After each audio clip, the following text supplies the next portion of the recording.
Welcome to the Salmon Runs YouTube. Enjoy the video. Measure and prepare ingredients on the counter so you move smoothly. 2 cups whole milk creates a rich texture, and 3 scoops of ice cream make a thick base. Add 1 to 2 tablespoons of sugar only if your ice cream is not sweet enough, and include 1 teaspoon vanilla or 2 tablespoons flavored syrup for depth. Chill an 8-ounce serving glass in the freezer while you blend. This keeps the milkshake cold longer and prevents dilution as you serve. Start blending with a pulse at low speed for about 10 seconds to combine solids and liquids without splashing.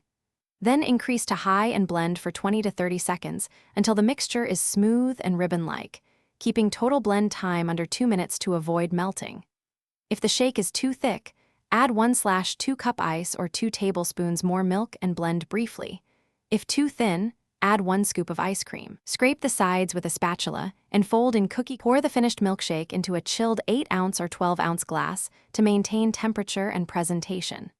Top with 2 tablespoons whipped cream and a cherry, or add 1 tablespoon chocolate shavings, and serve with a wide straw and long spoon for thick shakes.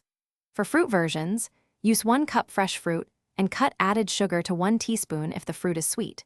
For vegan shakes, substitute 2 cups almond milk and 3 scoops dairy-free ice cream. Clean the blender immediately for easy cleanup. Thanks for watching.